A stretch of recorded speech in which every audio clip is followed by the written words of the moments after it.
books for intelligent readers who like to think about life-infused rugged individualists trying to do the right thing in a wrong and dying world. Author M.J. Politis has written over 60 exciting fictional books based on real life and facts. His books are humanistic, humor-filled, historical with contemporary edgy stories suggesting ways we, as a species, can get real smart and healthy below the neck and between the ears.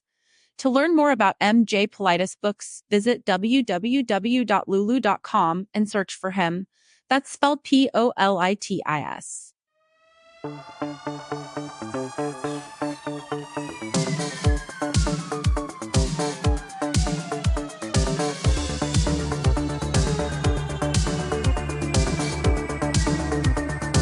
What's up, everyone? This is the Next Take podcast with Mikel and Tanyka, where we have conversations on different topics. So, bonus episode that we're doing right now. We're just having a little fun here doing this. Okay. So Let me just come in and say what topics we're talking about. So we're going to be talking about yeah. A hospital is suing to move a paralyzed person to a nursing home. Yeah. The CRA tell the man that he owes them $38,000. Right. And our show's like The Good Doctor, problematic. So those are the topics we're going to be talking about. Okay. All right. Okay. Then we have more topics towards the end that we're going to be talking about. Well, topic. It's a surprise, guys, and you'll find out what it is at the end. Right. Stay tuned to this episode, and yeah. Here we go. Let's get on to the show.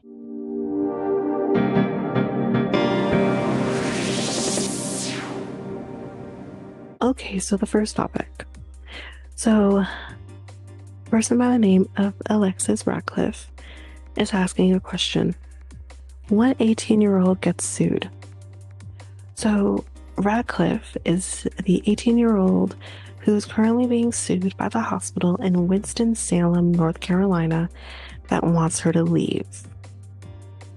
So, Ratcliffe, who is quadriplegic, she uses a ventilator, has lived at Atrium Health Wake Forest Baptist since she was 13 years old.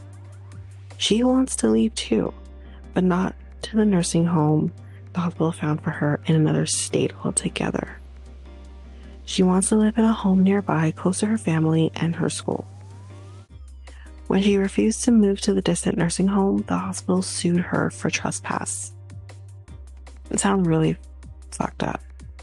Personally, the standoff in North Carolina shows the failure of states across the country to adequately address the long-term care needs of younger people with complex disabilities.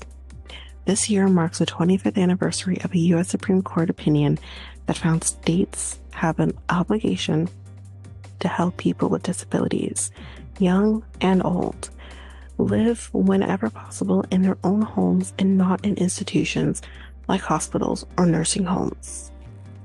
A 2010 NPR investigation found that states and the federal government failed to live up to the new requirement to help people live at home. Ratcliffe's case and new analysis by NPR shows that progress in the states remains spotty, especially for people with the most complex disabilities.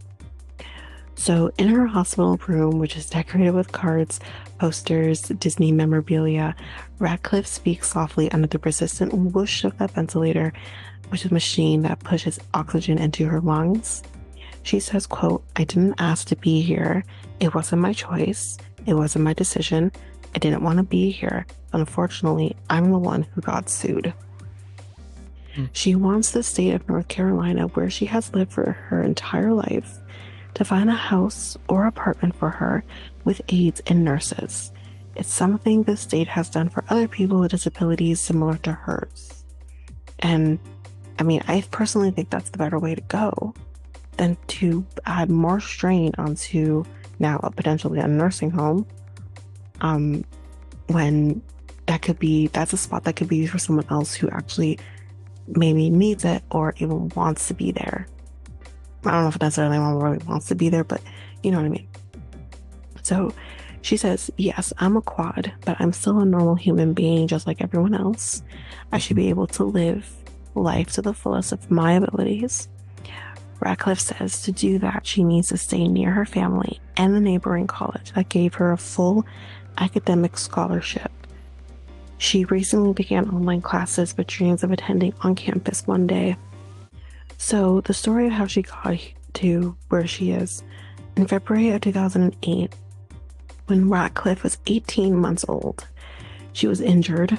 Her neck was crushed in a car crash. Her mother was driving and her father was holding her in his lap in the front seat. That's illegal in 2008.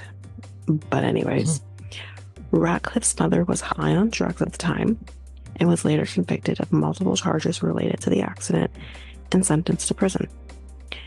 Doctors at Wake Forest Baptist saved Ratcliffe's life.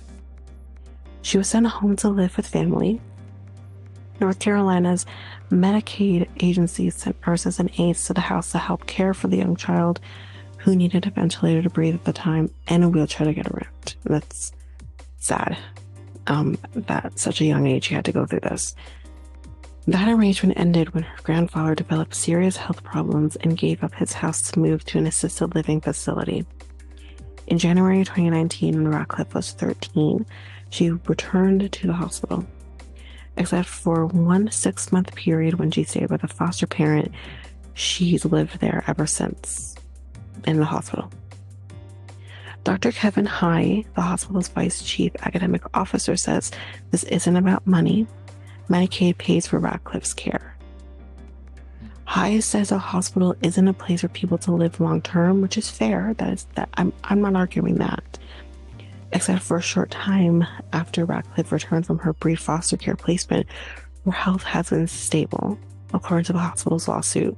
She doesn't require the level of care she's getting in the hospital. We always have people waiting for beds, especially ICU beds, which are said by this Dr. High, who until September served as the hospital's president. Some people got turned away or wait for prolonged periods, he said.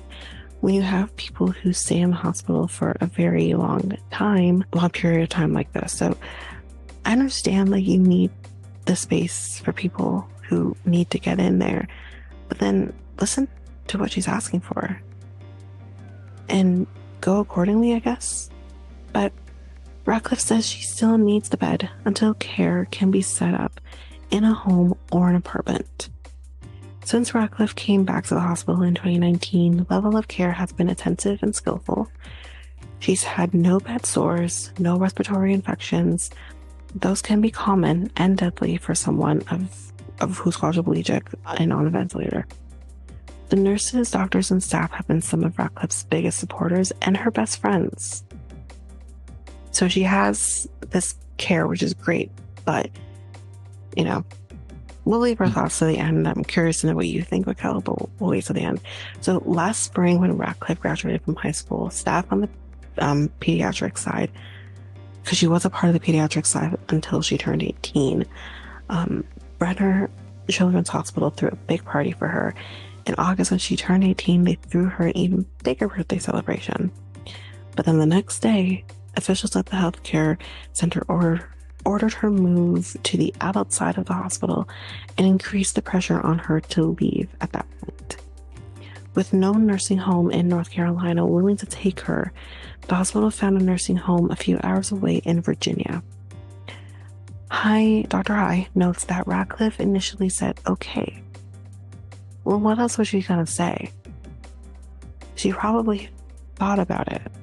But Ratcliffe, who became her own guardian when she turned 18, says she felt pressured by the hospital staff, who said if she didn't go to the nursing home in Virginia, she'd be sent instead to one even farther away, possibly in Ohio. Ratcliffe and her lawyer say she was pressed to make a decision without family or another representative present. So that means she made a decision under duress. And contractually, that is not an agreement. So Ratcliffe's lawyers claim the hospital retaliated against the young woman. It removed the respiration equipment she needs to go outside of the hospital and ended a contract with a nurse who occasionally took her out, the lawyers allege. Now that's wrong, but not surprising. They claim Ratcliffe has been warned that if she goes outside the hospital, she won't be allowed back in.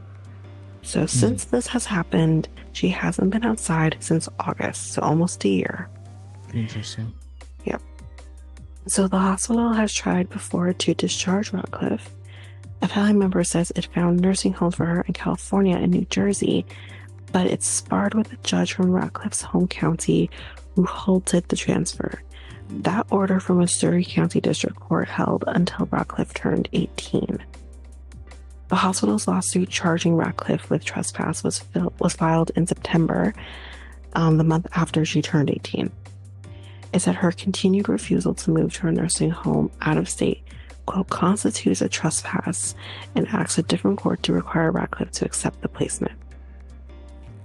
In November, Ratcliffe's lawyers won an order from the new court that stopped the hospital from immediately moving her out of the state. So that's a good thing. That's a win. Moving to another state would make it difficult to get back to North Carolina, says Lisa Nesbitt of Disability Rights North Carolina, which is representing Ratcliffe. If Ratcliffe moves to a nursing home in another state, Nesbitt says she becomes a citizen of that state and gives up her North Carolina Medicaid, which could potentially be problematic if she ever wants to move back. That would make it unlikely she could return to North Carolina, according to the response of the hospital's lawsuit. So Nesbitt says, quote, right now there is no known path back for her if she leaves the state. There's another key player here, the state Medicaid agency. It's responsible for making an effort to help people like her who are eligible for Medicaid get long-term care in their own homes, not in a hospital or a nursing home. So that's basically what that says.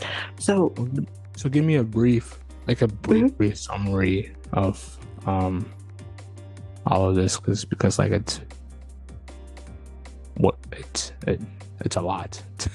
It's a lot, yes, that's true. But basically the brief summary is she wants to leave the hospital. The hospital wants her to leave the hospital as well. They want to send her to a long-term care home, a nursing home in a separate state, which is Virginia, which would remove her out of North Carolina. She would be removed away from the school, from any family she currently still has available to her too. And she would also lose her Medicaid in North Carolina. She would become a citizen of Virginia, which would make it very difficult for her to then move back to North Carolina if she wanted to, for a multitude of reasons. Interesting. Well, I have nothing to say about that, but interesting. That's all I have to say. Yeah. But again, I think the biggest thing here is she wants to leave too.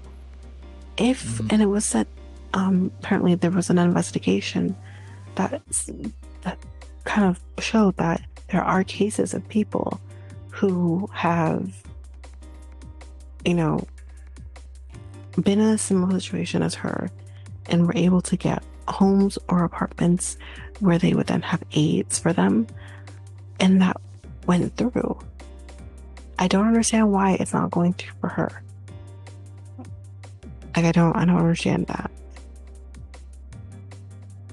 And I don't understand why, I understand why the hospital is going to sue her. I'm not necessarily debating that if they feel she's trespassing. I'm not necessarily debating that.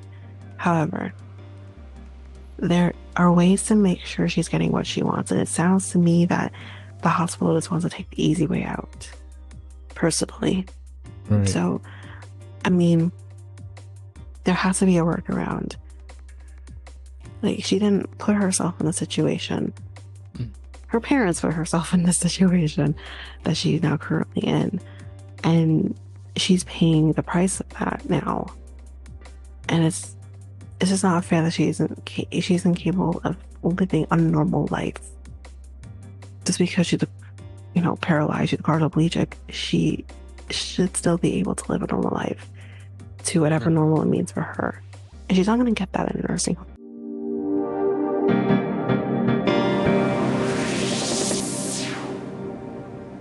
So CRA is claiming that a man should be owing them $38,000. So an Ontario man says he is, quote, blown away that he has to pay back $38,600 that he received in Canada Emergency Response Benefits, so the CERB, years after the Canada Revenue Agency approved him for it. He said, quote, I don't understand why they are clawing it back. I really don't. And this is Terrence Bailey of Etobicoke. Do you have a question? Go ahead. Okay. Bailey said he worked as an auto consultant when the pandemic happened, which virtually shut down car dealerships nationwide. That's when he decided to apply for CERB. He said, quote, I thought I'm going to apply for it. Why not? I've paid my taxes over the years, and I thought if it's available to me, I will take it. Bailey was then approved for CERB and received monthly payments from April 2020 to October 2021. He said, quote, when I applied for it and received the CERB, I was under the assumption everything was fine and I was accepted in good faith. But Bailey was shocked to get a notice from the CRA last April that said a review found he did not qualify for the benefits and that he must repay $38,600 to them. In the letter, hold on, sorry, where did I go here? Sorry, I must have cut something off here. But so basically they basically said that he did not earn the minimum amount of income in 2019 or in the 12 months before his application date to, I guess, be able to get CERB. He said, I was just absolutely blown away and I had no idea it was coming. So when the COVID-19 pandemic happened, the federal government created, as we all know, the CERB to help eligible Canadians be able to survive if they lost their job. However, an auditor's report found that $4.6 billion was paid to people who didn't deserve it. I'm not questioning that. There are people that I know in my line of work who have applied for CERB and they shouldn't have. So they said how much money? Billion? $4.6 billion. $4.6 billion. Is that to date or is that the date of this article, which isn't that old, but yeah, I don't know if they're done audits on that. I don't know. Well, I have a Global Mail article that says 7.1 billion in CERBs.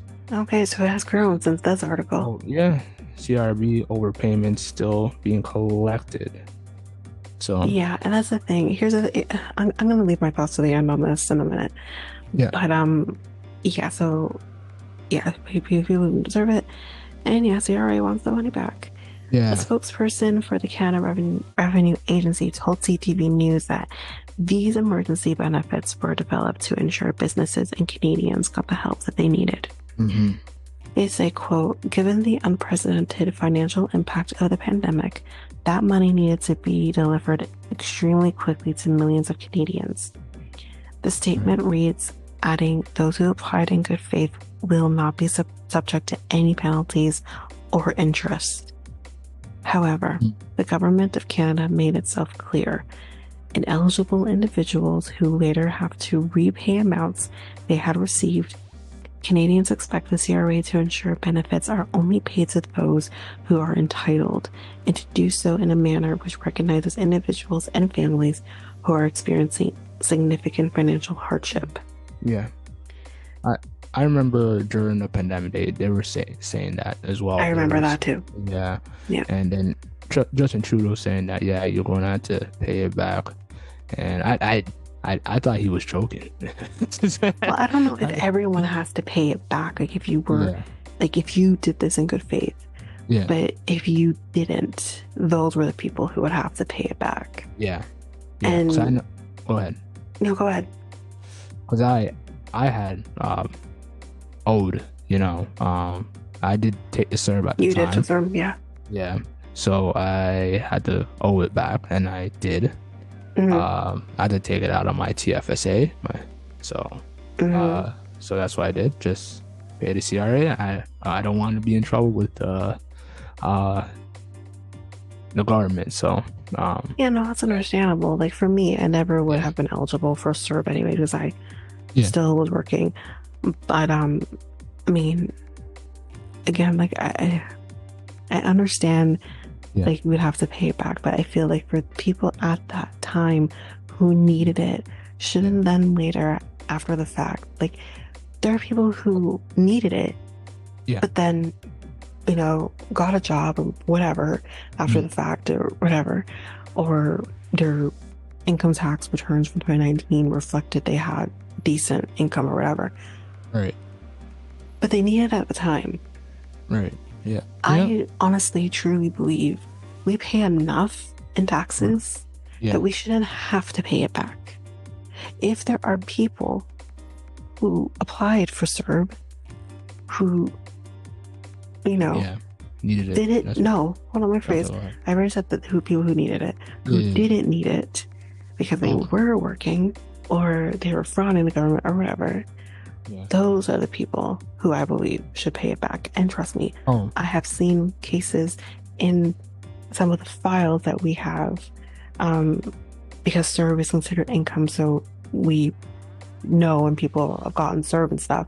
Yeah, I've seen so many articles on people try to. Those are the people that just need to pay it back. Yeah, so I do agree with that. Yeah, people who need it.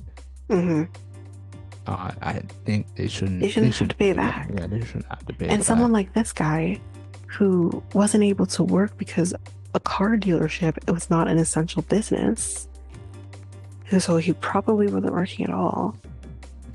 He shouldn't then have to pay back over $38,000 to them. For some people, that is an annual income. That is your annual income for some people. So that's absolutely ridiculous. There are some people who don't even make that amount for annual. I've been that person who was making less than what this guy owes. Like, that's ridiculous to me. Anyway, Evelyn Jacks, who is a tax expert and president of the Knowledge Bureau based in Winnipeg, said if a taxpayer is told they need to repay benefits, they can appeal their case. But if they are told they must still repay the funds, they should contact the CRA. I know a coworker that was trying to do that as well. Trying to what did the advisor said? Try to not pay it back. Try not to pay it back. Like basically try to contact the CRA to see if they're not they try to see if they can get away without paying it, basically. Just try to talk to CRA just to see if they're okay of not, they're not going to be okay of not paying. They want their money. They want their money. So you can call them all you want, but that's the story. But I don't think that person has succeeded. I'm not sure. No, I wouldn't. I imagine they wouldn't have succeeded. I think there are cases where you can, but 9 times out of 10, you're not going to succeed that. But what they say you can do is contact the CRA. They will make payment arrangements over time with you, and they will not charge you interest for the money owed. So that's something that you can do. So you're not going to get away with not paying it. So Jack said, if you owe money and you do nothing, your situation could get worse. The CRA can go further and take legal action against you if you don't contact them and make sure that you address the debt that's owed. Bailey says he can't afford to pay back the money and fears he may have to declare bankruptcy in order to do so. So he says, I'm on an old age pension, he says, and a Canadian pension. So with all that in mind, based on the fact that he says he has a Canadian pension, I think he's retired. So there's no way he's going to be able to owe that. He's like, I make $2,000 a month. And how am I supposed to pay back $38,000 and pay my groceries and my rent? I feel like he is a person who should be able to figure out a way to not have to owe this money, personally. But anyway, the CRA may hold back any tax refunds, GST credits, and other benefits until CERB funds are repaid. Jack says anyone who owes money to the CRA can seek help from a tax professional to see if there's any way to reduce the amount owed. So anyone with questions about the CRA issued COVID-19 benefits and payment options can speak with an agent at 1-833-253-7615 if you find yourself in a similar situation. Right. Yeah. Yeah. Okay. Okay. Yeah. Just contact that number and just communicate with them. They're not going to take away everything that's in your house, or no, or come to your house with police. They're not going to do that. No, what they will do is take your tax refunds and your GST that you might need, but oh yeah, definitely that's what they'll do. I mean, I think that should be that should happen basically. Like, yeah, that should happen. Your GST but it's still your GST or your any benefit that you get from them or whatever refund you get would go towards it 100%. Like, that's without a question. But it's still not going to be enough if you have like a $38,000 thing. You can't ignore it, and you can't rely on something like the GST that you get quarterly to pay the amount you owe. You have to contact them. You have to create a payment plan if you need to. 100%. Yeah. I wonder what would be the payment plan for $38,000 though? Like, it depends on your situation. It depends on your income. It depends on you. So it's not a one size fits all situation. Okay, yeah, because I know like when I did owed income tax, I would say a couple of years ago, and then I contacted the CRA, and what they did is put me on a plan. So the plan was like, I'm just going to say how much I owed. I'm going to say $1,100 I owed to the CRA. Mm-hmm. And they put me on a plan of $100 a month. Mm-hmm. So that's what I did, and then sometimes I even put more than that. So like to just finish it faster. So yeah, I mean, everyone's situation is different. Like, if I was in that circumstance and I had to pay back $100 a month to the CRA, that's not gonna be an easy thing for me when you have other debts, or you have student loan, or you have other things you have to pay for. Like, it's not an easy thing to do. Even $100 is a lot. Yeah, everybody's different. That's exactly why I said like not one size fits all when it comes to paying back debts. So it really does depend on your situation, what you're comfortable doing, your income, all of that. Like, it just really depends. True. Yeah. Okay. Yeah, that's all I have to say. Okay. What's that?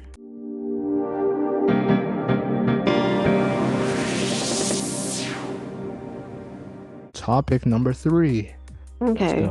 So if you've been following shows like Love on the Spectrum, which is on Netflix, you know, you're likely charmed by someone by the name of Abby and David's kiss on an African safari. Um, which I have never seen Love on the Spectrum. I heard it's a really good show, but anyways. So you went kind of, you know, with that, but or you were beamed as Tanner and a timid Kate shared a broken umbrella in the rain. That sounds very cute. Early watchers of the show, like Michelle Ivy, said that the dating series had the potential to foster genuine empathy with its stars and spur interest in more love-centered stories on the spectrum. She said, quote, I really did enjoy seeing an autistic person moving through regular life stuff, moving through dating and trying to find someone, but with the element of having a different social perspective. And one researcher with autism, however, felt the series resembled something quite different. This person said, quote, there is this positioning of the autistic people on the show as very cute. They're very sweet. You know, look at these unusual people. It's like, look at the meerkat. And this is University of Wollongong Professor Sandra Tom Jones. This is who's saying this. So TV adaptations depicting people on the spectrum are on the rise right now. And with it, some viewers support the representation while others feel uneasy about their portrayals. The 7th and the final season of ABC's The Good Doctor, which follows a gifted surgeon with autism and Savant syndrome, premiered just recently, just a few weeks ago. While the second season of Netflix Love on the Spectrum had spent several weeks on Netflix global top 10 lists. And Netflix's Heartbreak High, never heard of it, where an unruly class of high schoolers prep for term 2 also returns in April. So I guess this is also another autistic type show. Researchers tell Rolling Stone that since shows like The Good Doctor still center on white male protagonists, only a part of the story of neurodivergence is being told. And while On the Spectrum has a diverse cast, some experts say the series' focus on family distress can infantilize the cast. I'm going to have my thoughts and my feelings at the end because I know this firsthand. I have no knowledge of this show, so. And I mean, this show just autistic people on a whole, and with these shows, I do watch The Doctor, so I do have that knowledge, anyways. But so despite the recent rise in awareness, they're hoping for a wider array of neurodiverse portrayals down the line. So neurodiversity, which is a term coined by Australian sociologist Judy Singer in the 1990s, describes differences in brain functions and behavioral traits. This doesn't just mean people on the spectrum. So the term often refers to people with autism, spectrum disorder, or other neurological or developmental conditions like ADHD or learning disabilities. Many neurodiverse people have higher than average abilities, like Freddie Highmore's Dr. Sean Murphy in The Good Doctor, who is a skilled surgeon who uses 3D graphics to visualize his insights. The medical series was ranked as the top entertainment show last season in the Monday 10 p.m. slot, which it's not, I think, on 10 p.m. slot anymore on Mondays. But so, and this top thing was people who range from 18 to 49 who were watching, I guess, the show or loving the show. Around the announcement of the final season, Disney Television Group President Craig Erwich told Verity that this show has, quote, captivated audiences who have deeply connected with Dr. Sean Murphy and the staff at San Jose San Bonavente Hospital. University of Wollongong Professor Tom Jones says the series spreads awareness of the varied job roles people on the spectrum can hold beyond the computer programmer and self-stacker stereotypes. One thing that they've seen a big shift in, and it's about the only career we've seen a shift in, is an increase over time in the number of people who think that autistic people can be doctors. Of course they can. And this again was said by Tom Jones, who has authored numerous studies on autism portrayal in entertainment media. She goes on to say, I'm not saying it's the only factor that contributes, but we strongly believe that the show has been a part of that. During the season 6 finale, for those people who've watched the show, if you haven't, I'm sorry, spoiler alert, Sean becomes a father, and in the show's farewell season, he navigates the trials of parenthood, procedurally changing diapers and putting his newborn to sleep, while also juggling challenges with his surgical team. One of his first obstacles was 2 newborns are in need of a life-saving heart transplant when only one heart is available. This was the season premiere. While the latest season introduces ripe storylines, Tom Jones notes that since The Good Doctor focuses on the experience of a white male with autism, it excludes other identities within the community. She also points out that the character is also played by a non-autistic person, which is true. So, there's also that, but again, that's, it's not unheard of in this day and age either, so we're getting there. But anyway, The Good Doctor focuses on the experience of a white male with autism. I think I read that already. So yeah, when there are many actors on the spectrum who could have played this role. But ABC representatives declined requests for comment on this. I mean, I hate to disagree with her, because even though he's not a person who is autistic, he does a really great job at the role. Mikel, you might know who he is actually. He is the kid who was in Charlie and the Chocolate Factory, the reboot version with Johnny Depp. Oh, okay, yeah, that's him. So he does a really, really good job at this, and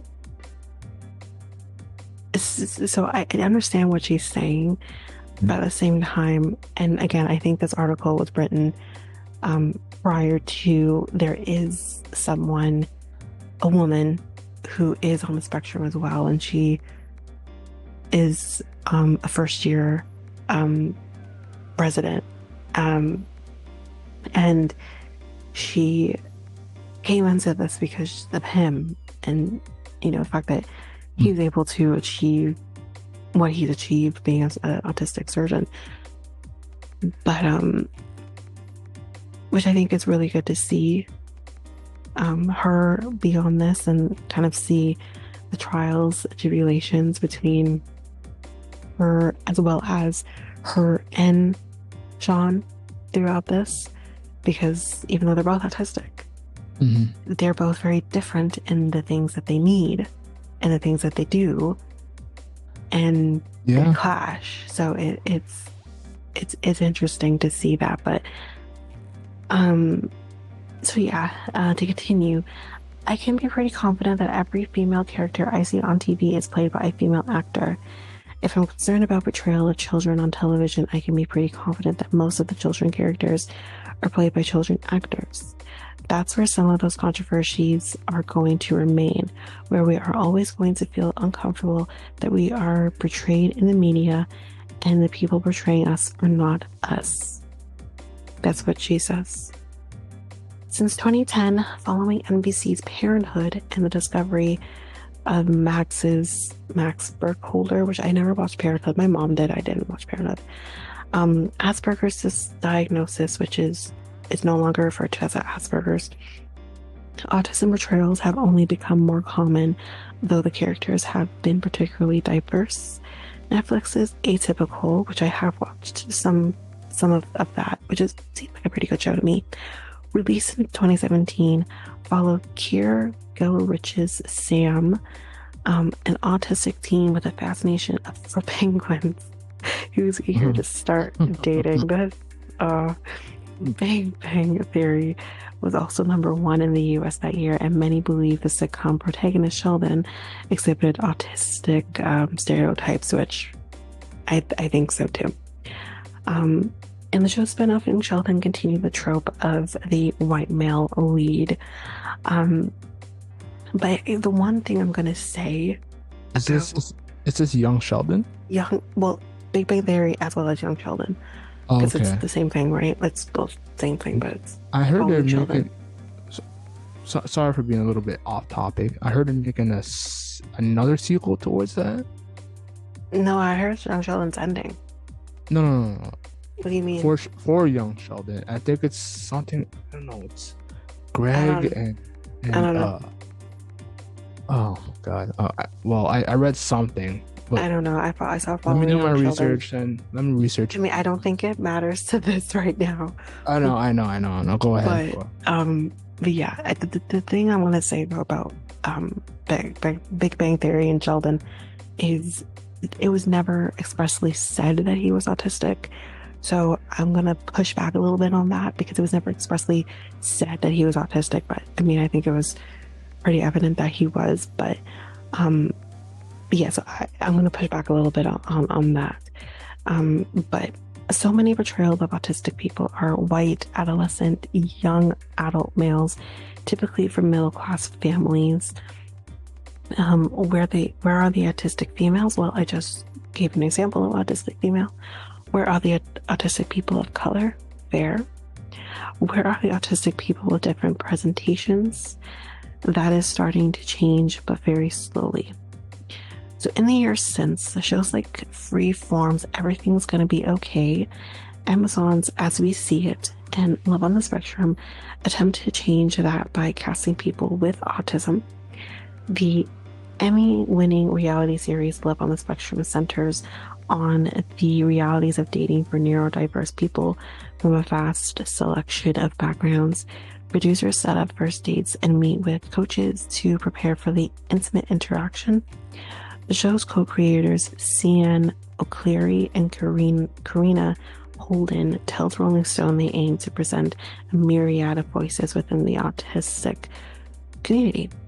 They say representation is important, and we feel that by telling real people's stories in their own voices, we are introducing audiences to people who have been underrepresented for too long. We are thrilled that millions are watching this show and loving the people who are sharing their stories. So the latest season introduces new singles and regulars, which again, I don't have knowledge of. Like Abby and David, whose nearly 2-year romantic partnership and shared passion for wildlife have created a growing fandom on TikTok and other platforms. So that's that. So what's your opinion on all of this? Like, I know you give little bits here and there, but like, what's your overall opinion to this situation? Because I have no knowledge of any of this. Right. So my brother is on the spectrum. He is what they used to call Asperger's, but it's no longer that. It's medium to high functioning. Autism, again, autism is a spectrum, but I understand like there needs to be better representation of people with autism, because autistic people are not just white or male or anything like that. I agree.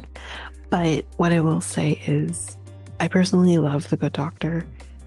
I think what The Good Doctor is doing right now too, which is really great, is showing and also allowing us as a family to kind of ask that question.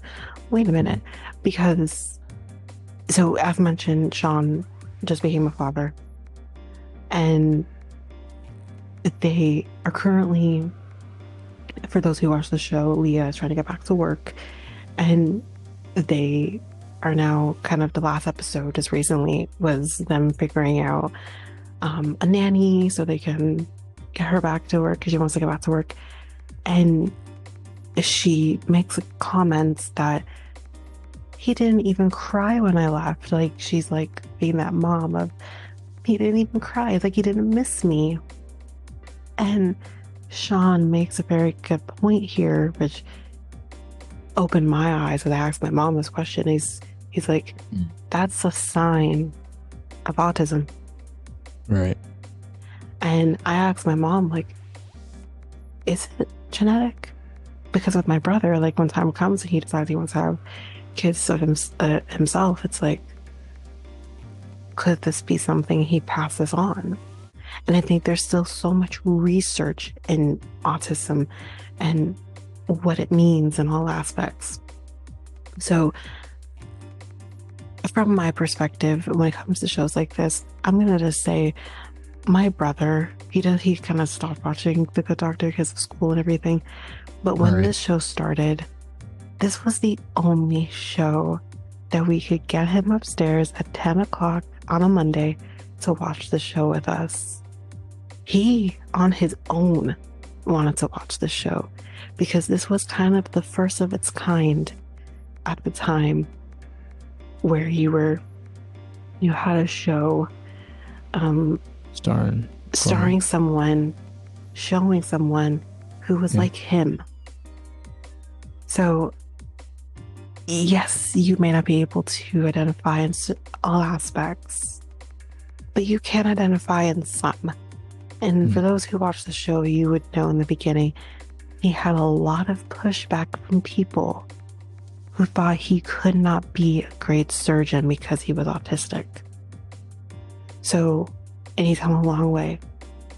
The character's come a long way. So it was really amazing to see my brother, who very rarely watches cable television, just sit down with us and watch the show with us and be able to, I think he really was able to identify with him.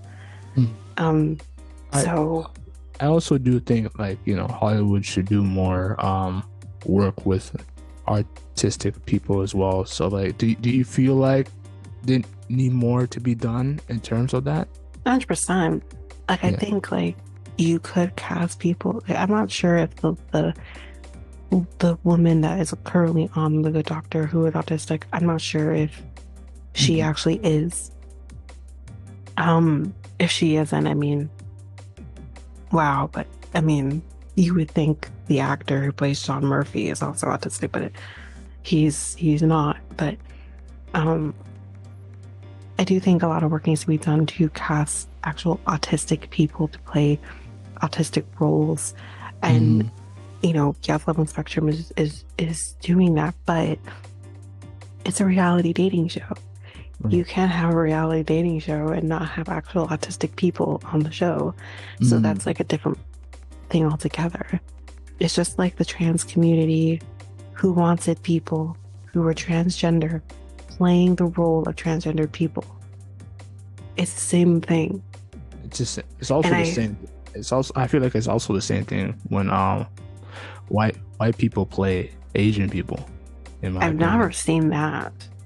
Oh yeah, I've never seen that. I think there's this samurai with I think it's, I might be wrong, I might be Brad Pitt, and he was playing an Asian. Brad Pitt was playing an Asian person? Let me just check if that's the right one. Go ahead and keep talking. I just feel like I've never seen that nowadays. Yeah. Like, I was gonna say, well, maybe they're mixed, but but Brad Pitt's not Asian, so but yeah, like that shouldn't be happening in this day and age. Tom Cruise. I'll keep mixing them both up. And he was playing a samurai? Yeah, the movie's called Last Samurai. Oh, that's an older movie, isn't it? Or a newer movie? Yeah, it's an older movie. Okay. Last Samurai. Yeah, he was playing in. We don't want to focus on the older movies because a lot of this has come about in the last few years that these changes need to be made because of movies like that. Yeah. So So I'm not really focusing too much on the older movies, more now, No, or the no, older no. shows, or anything more now, just because it's because of those shows or movies that it's creative, it's narrative now. But, yeah, but it's been like, I would say it's been happening in Hollywood, like, you know, I would say past, like, you know, 10 years. So I still think it kind of goes on, but yeah. I think it's not going on as much as you think. I think it's we are headed in another direction. I'm sure there's still work that needs to be done. Yeah, that's but as well. That's why I say I haven't seen people who are a different race playing, you know. It happens. Trust me. I'm not debating that. What I'm trying to say is that I myself just haven't seen that as of late. Okay, you haven't seen it as late. Okay, I see. Yes, and before, potentially, yes, that was happening. But I think we have moved in a different direction where that isn't happening as much or at all now. So that's what I'm trying to get at. Right. Again, okay. With that movie, with the Last Samurai movie, we don't know the premise of that movie. I don't know the premise of that movie. Maybe he's not supposed to be playing an Asian person. I don't know. Like, I don't know. Have you seen the movie? I see. Well, a long time ago. Yeah, I seen it a lot. Well, yeah. Yeah. So that's the thing too, is we don't know if he's technically supposed to be playing an Asian person. I don't know. Maybe he was supposed to. But again, we're doing a lot better, I think, in properly representing people with autism. I think I don't know how easy it's going to be to rectify this, if it's possible to rectify this, if, you know, I'm sure there are actors who are autistic out there who could play roles of autistic people. But then I also want to question and fight back. Maybe they don't want to. Maybe they don't want to be also typecasted to play autistic roles. There's also that too. Yeah. So, like I could say from my brother, he is not ruled by his autism. If you know him closely enough, you know he's autistic. You can see those signs. But he doesn't present that way out in public. I wouldn't even be surprised if some of his friends wouldn't even know he's autistic. So, you know, they don't always want to be led by or lead by, you know, with their autism. So there's also that too. Yeah. Also, let me ask you one question. And I think this has already been, like, you know, answered, but I just want to make sure. Do you feel like, you know, actors playing as artistic, like autistic, autistic, artistic? Sorry, my bad. Sorry. Do you feel like actors playing as artistic is disrespectful? I don't think it's disrespectful. Yeah. No, I don't think it's disrespectful. Okay. But that's just my opinion. Okay. All right. That's all I have to say. Sorry, I lost my train of thought during that question. Because, like, yeah.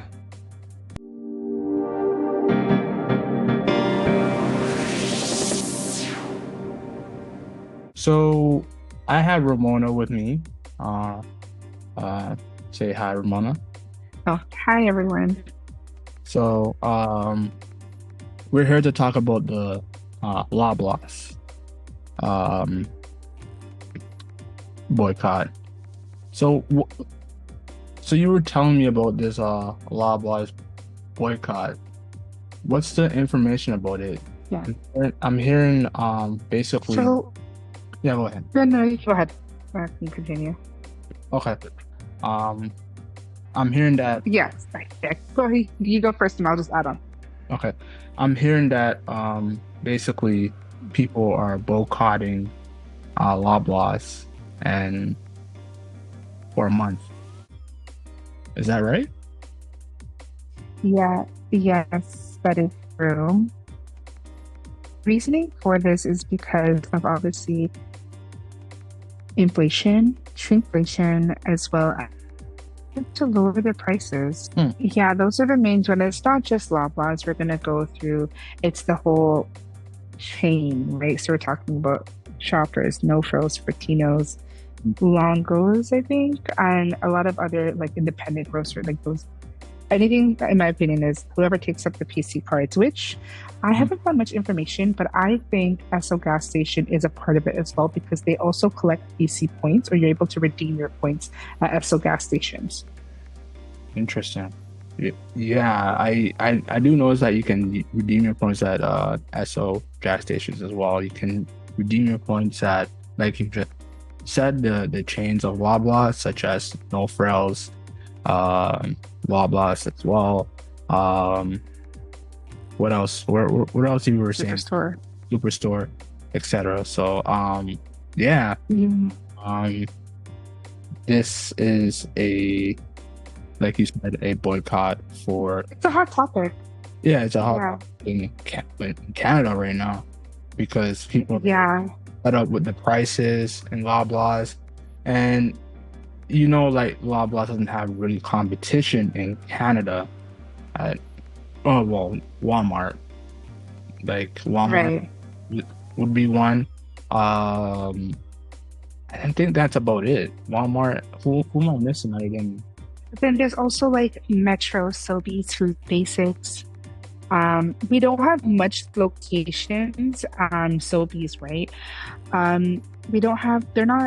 There's not many locations of those stores compared to like you can go across. From my experience downtown, every corner has a Shoppers, right? It's easy to find. Even maybe Walmart now, like you can find them in major areas. They just opened up a No Frills, I think, by Young and Bloor area. So yeah, you can find it. It's a bit more accessible now, but in regards to major grocery chains, from the looks of it, from the graphs, Loblaws take the wins for that. Yeah, because like it's crazy. They're basically unbeatable because like they know that they're the top grocery store in Canada, and so I have a question for you. So you've worked for the brand before, right? And I was reading up online and I noticed that they mentioned that there's a lot of things to consider during this boycott. When I learned that this boycott is a privilege, because some people don't have the luxury to go elsewhere, especially if you're in a really small town in Ontario per se. But I also heard that Loblaws as a whole don't treat their employees very well. From your experience, your time being working amongst the company, would you say that management was good or bad or fair? I want to say it depends on the location, because the location I'm at, I want to say Pickering, and the location I'm at is basically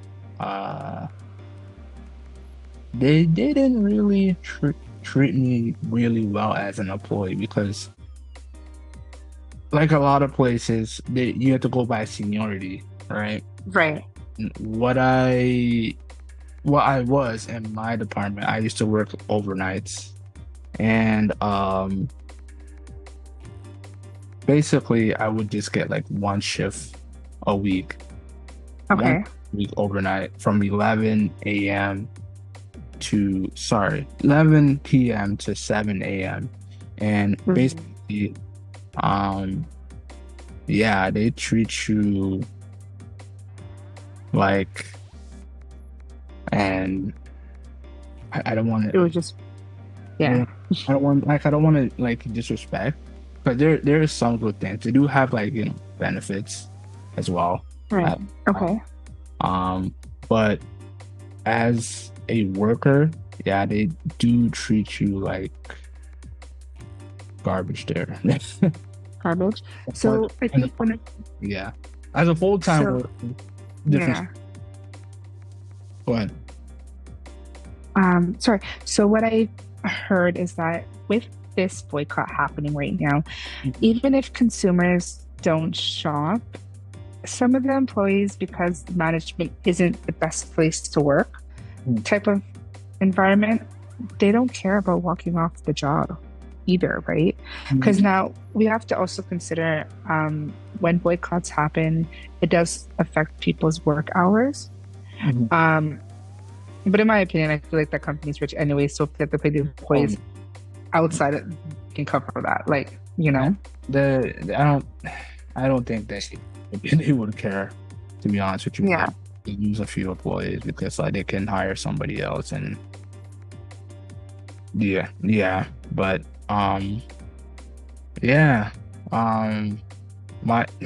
my time there was like, I want to say more. You don't have to relive it. Yeah. It wasn't that good. It wasn't that good. Just say that. It wasn't that good at all. But yeah, I do have a friend. I'm not going to name his name. No worries. Full time. Okay. He gets a little bit more than over minimum wage. So, yeah, he's having a little bit of a hard time working there as well. But yeah, he's doing that because like he has to survive. Of course. Well, so like yeah. So yeah, honestly, it's that rule of thumb, right? Don't quit your job until you secure your next one for sure. Exactly. Secure, because that whole job market right now is a whole different conversation. It's a whole mess as well. Yeah.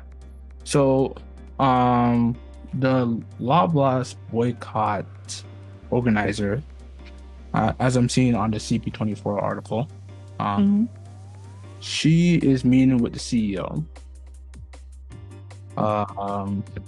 So her name is Emily Johnson, and she started like a Reddit page that led to the boycott, and said she shared shoppers' concerns and questions with Bank of European retail executive who took on the top role about a month ago.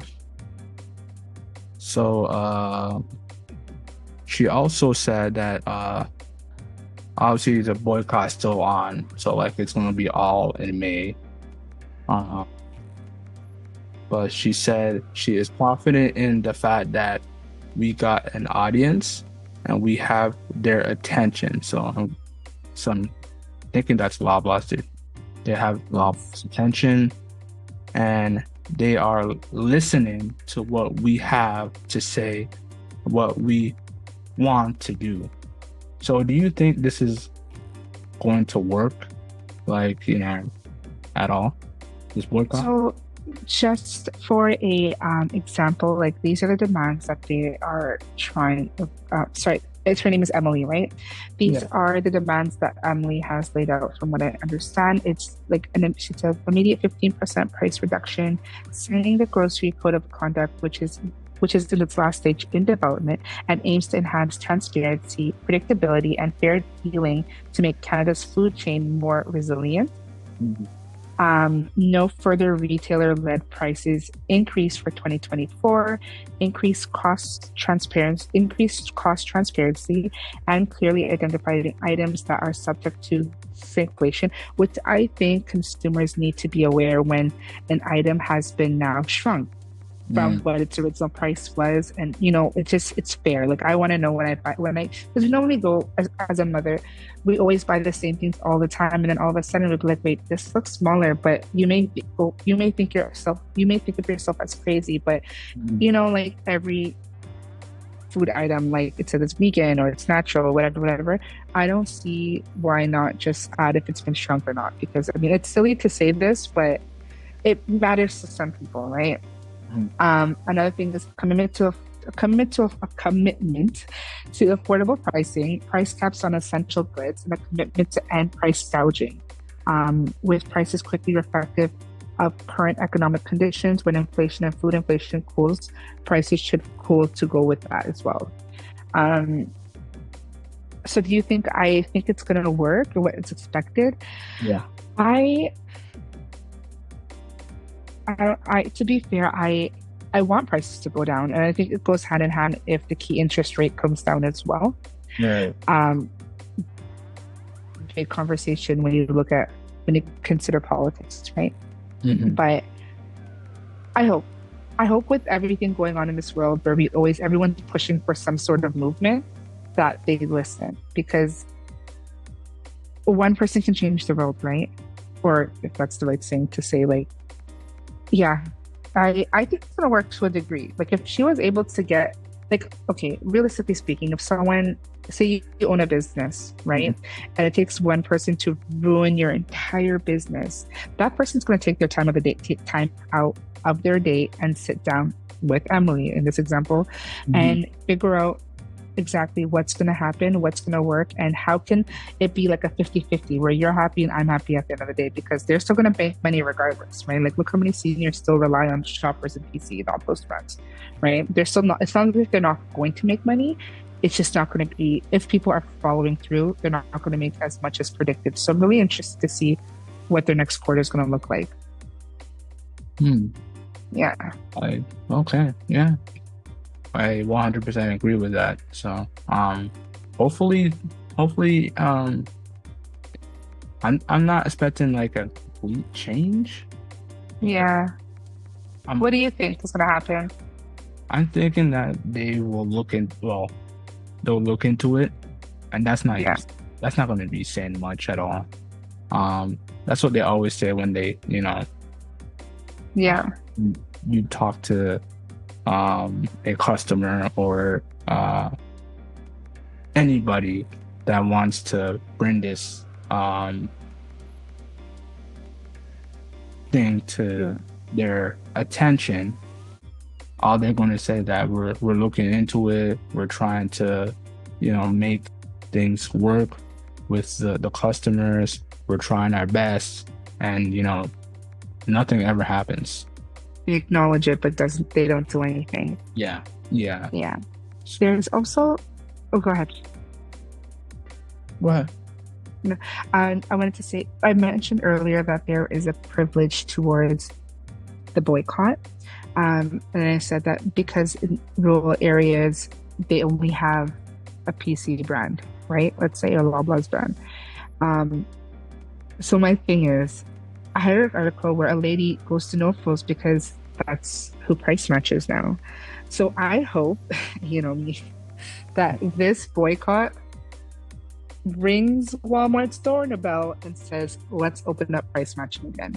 Because I think that, hypothetically speaking, if business actually goes down for the Loblaws brands, Walmart can have potential to gain more earnings if they then choose to bring back price matching.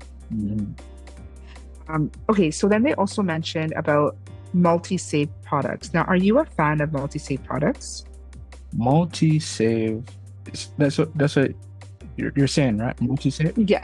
Yeah. So that's basically like, buy 3 for $9 or buy 2 for $8. Like, do you? Yes. What are your thoughts on those?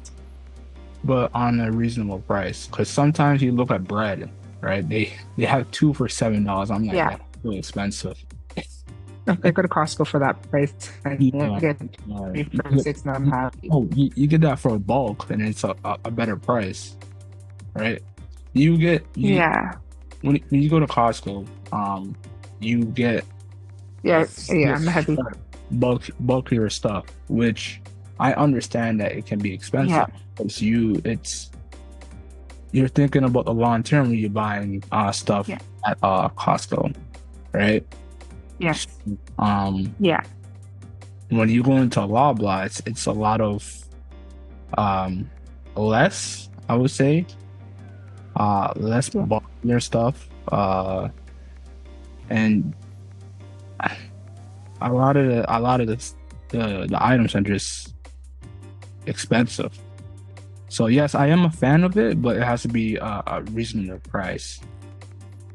Yeah, like I agree with you because even with Walmart, like the other day, cheese was like two for $12. I'm like, excuse me, absolutely not. And then when I look at the price for one, it's like $7. I'm like, okay, I'm saving like $1, but can you please bring down the price of cheese because there's no reason why a slab of cheese should be $8. I missed the $4 or $3 day, honestly. But yeah, to again, it depends. Like, and that's one of the other topics or consideration that how can consumers buy a multi-save when they can't even afford the multi-save when the price for one item is too much? So are they really saving or spending more for less? If especially if the item has been shrunk. Yeah, so that is that. Okay. And Yeah. Like I said before, like I hope this comes out of, making more changes for the future for Loblaws, but I have doubts. I have doubts for that because like I think it's gonna be remaining expensive because like you're not just thinking about Loblaws, you're thinking about like the farm that yeah, roots from as well, and they have to make a profit from a lot of these items. So I'm not yeah. just Will you be continuing to shop at the Loblaws brands for now, or to each its own? Like if you see a sale, you go. If that's your to-go place, no judgment. Yeah. If I see a sale, I will definitely go to a Loblaws, but for now, like as it is, like for regular prices, no, I'm not going to a Loblaws. I'm always looking for sales. I'm always going to dollar. Yeah, no judgment. Yeah. I think today my sister and my mom went to like a local Chinese supermarket, which you can find really nice fresh produce there as well. I think I can't remember what they bought, but they bought a handful of stuff and it came up to around like $65 to $75. And I think that's okay. Like, it was obviously like it is like the best time to give local businesses in the city opportunity. They're not sketchy. They actually have good produce. So in my point of view, check out your local grocer because you will never know. They may have cheaper sales in the mega stores that we're so accustomed to. 100% exactly. So check that out, like Ramona said. And also, if nothing changes, just use your PC points, guys.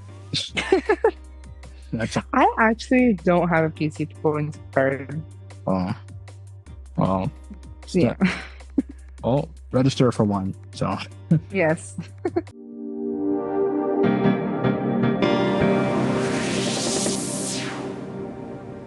So this ends the Next Take podcast. And Next Take podcast is available now on all podcast platforms. We also have a website called solo.to/Next Take podcast. Tanyka, where else are we at? We're on Facebook and Instagram at Next Take Podcast and Twitter and TikTok at Next Take Pod. Okay. All right. We also have an email. So contact us at mikeltanyka@gmail.com. That is mikeltanyka@gmail.com. So, we talked about a lot of things. They talked about hospital suing an 18-year-old quadriplegic. We talked about this poor man who has to now pay back $38,000 to the CRA for using the CERB. And we talked about if different television shows are maybe misrepresenting autistic people. And yeah. Okay. All right. So we have nothing else to say. I'm guessing we don't have an update for this episode for the next tape podcast, do we, Tanyka? Or an update? Any update, like news that's coming up for this podcast? For the podcast, not yet. No. Not yet? No. Okay. All right. So hopefully when this releases, we're recording this early. Yeah, we're really early. We already hit 5,000 downloads. If we do, thank you for the support. By now. This is as of May. We're recording. Yeah, May, well, so. yeah. Let's see where we're at in July. Yeah, this is getting debuted in July. So like, yeah. So just want to say thank you for everybody, including Canada. Thank you for supporting us. It's just most of you Canadians are supporting us on this podcast. Yeah. And that's pretty quick because didn't we only hit 4,000 like a few weeks ago?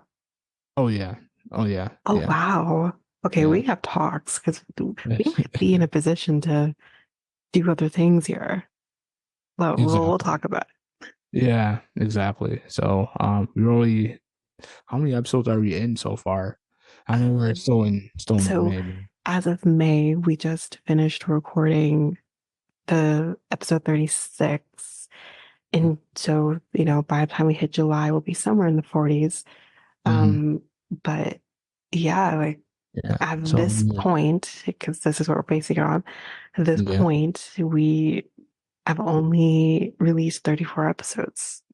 Yeah. 34 main episodes. That doesn't include bonus episodes. Oh, yeah. Okay. That's pretty good. For a podcast. Is that, my bad, for a podcast that, we're not even a year old yet. Oh, no. Not a year old. So that's pretty good. Okay. All right. So I'm Mikel and I'm Tanyka. We are out until next week, guys. Peace. Bye.